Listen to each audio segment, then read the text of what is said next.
कृष्णा। धनु राशि और धनु लग्न, गुरु अभी मिथुन में थे तब तक खूब मान सम्मान दिया, रिकॉग्निशन दी, प्रतिष्ठा बढ़ाई आपकी, बहुत अच्छा वक्त था। और अभी देखिए शुक्र बुध आपके सप्तम भाव में है, अच्छे मैरिटल रिलेशनशिप के लिए बहुत बढ़िया है। लेकिन अच्छा प्लीजेंट एटमॉस्फेयर तो है, लेकिन भाई शुक्र की वजह से लाइबिलिटी ना बढ़े, इसका थोड़ा ध्यान रखने की जरूरत है। शुक्र वर्गोत्तम में है, अगर नए रिलेशनशिप कुछ डेवलप हो रहे हैं, बिजनेस का, मैरिटल कुछ भी, तो वो लाइबिलिटी में कन्वर्ट ना हो, इसका थोड़ा सा आपको ध्यान रखना पड़ेगा। शनि दशम में है। अब जो गुरु बदले हैं 2 तारीख के बाद से, गुरु की दृष्टि शनि पर हो गई, शनि की दृष्टि लग्न पे हो गई। अब ये चार्ट एक्सप्लोरिंग मोड में है, अब आपके पास पैसा आ रहा है, आप पैसा कमा रहे हैं, पैसे की तरफ आप उन्मुख हैं। लेकिन प्रॉब्लम क्या है कि मंगल भरणी नक्षत्र में जब से चल रहे हैं, मंगल चल रहे हैं 29 मई से, ये अनस्टेबल मोड में है और 11 जून तक 16 जून तक चलेंगे। तो मंगल ने भरणी नक्षत्र को अनस्टेबल मंगल को भरणी नक्षत्र ने अनस्टेबल बना दिया। एक्सपेंसेस हो, ट्रैवल हो, माइंड सेट आपका ऐसा हो गया, तो थोड़ा निर्णय लेने में थोड़ा ध्यान रखने की जरूरत है। केतु की दृष्टि जरूर उसको थोड़ा स्ट्रॉन्ग बना रही है, लेकिन मंगल का जो पोटेंशियल है वो थोड़ा माइल्ड हो गया, आराम में आ गए। शुक्र का नक्षत्र है, प्लीजेंट मोह आ गए।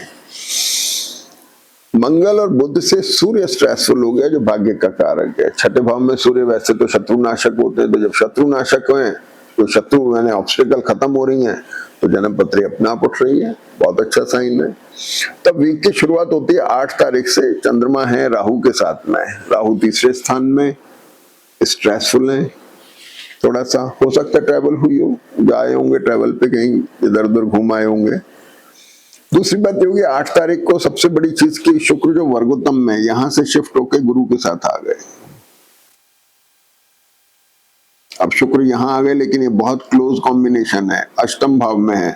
भाई ध्यान रखना है, कारण ये है कि ये कॉम्बिनेशन इंटेस्टाइन और इसमें थोड़ा सा फ्रीजिंग चॉकिंग बताता है, तो फाइबर रिच डाइट लें, नहीं तो पेट की तकलीफ होने की पूरी संभावना है। जिन लोगों के कॉम्बिनेशन होता है, अक्सर पेट की गर्मी से उनके चेहरे पे पिंपल्स दिखाई देते हैं, तो ये कॉम्बिनेशन ऐसा है जो पेट को इफेक्ट करता है।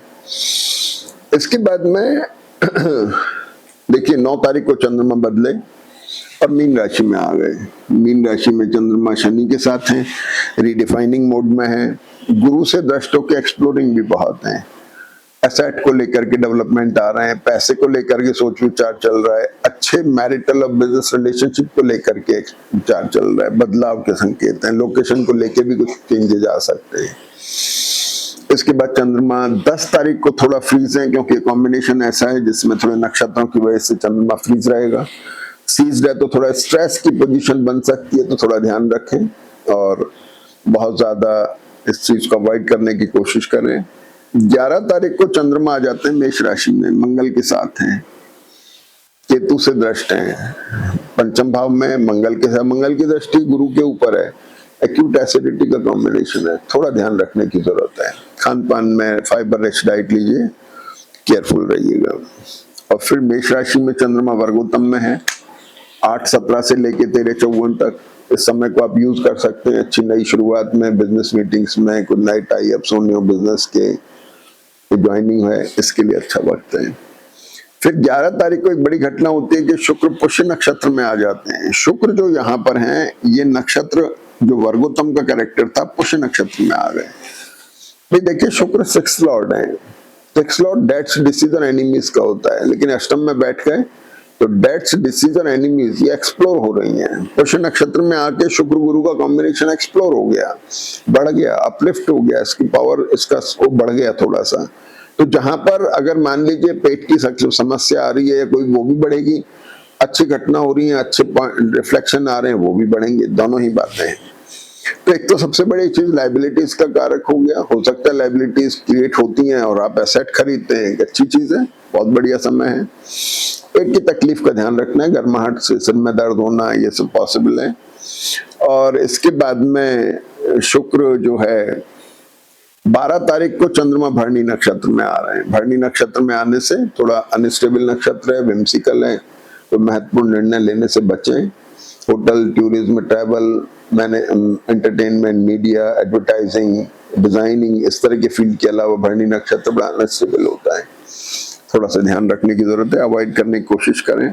और इसके बाद में चंद्रमा 13 तारीख को वृषभ राशि में है। वृषभ राशि में चंद्रमा शनि से दृष्ट होकर रिडिफाइनिंग मोड में है, भाग्य का कारक है, परिवर्तनशील है, एसेट को लेकर के, इन सब को लेकर के थोड़ा सा परिवर्तनशीलता आ रही है। और अष्टम में चंद्रमा वृषभ राशि के अंदर मंगल और बुध से थोड़ा सा फ्रीज हो गया है, सीज हो गया है चंद्रमा थोड़ा सा, तो एक ये सबसे बड़ी चीज रही है। तो यहाँ पर चंद्रमा थोड़ा एडमेंट हो रहे हैं, पेट की तकलीफ का यहाँ भी ध्यान रखना है। Hernia, appendix, stone, arthritis, sugar जिनको रहता है, कॉन्स्टिपेशन रहता है, गैस्ट्रिक प्रॉब्लम रहती है, लोग थोड़ा ध्यान रखें। इसके बाद में चंद्रमा वृषभ में यहाँ पर देखेंगे तो शुक्र के साथ एक्सचेंज में आ गए, ये एक अच्छा साइन है। वैसे तो एसेट का लिक्विडेशन होना, ट्रेवल होना, प्लेजर ट्रिप पे जाना, ये सारी चीजें इसमें आ रही हैं। और इसके बाद में चंद्रमा वृषभ में वर्गोत्तम में है। यहाँ देखिए 14 तारीख को 6:32 से 11:47 तक मैं वही महत्वपूर्ण निर्णय आप ले सकते हैं, अच्छे निर्णय ले सकते हैं। कोई नई शुरुआत करनी हो, बिजनेस मीटिंग हो, ज्वाइनिंग हो, इसके लिए अच्छा है। और वीकेंड में फिर बुध वृषभ नवांश में चले जाते हैं, जो फिर पेट के लिए थोड़ा बता रहे हैं, इंडिकेशन दे रहे हैं, जो थोड़ा ध्यान रखना है। वर्कलोड या किसी और वजह से थोड़ी सी स्ट्रेस थोड़ा रह सकता है। बाकी मोटे तौर पे चार्ट है, अगर आपकी मूल जन्म पत्री में अच्छी पोजीशन है तो निश्चित तौर पे फायदेमंद ग्रह हैं और इसका फायदा उठाइए। जय श्री कृष्ण।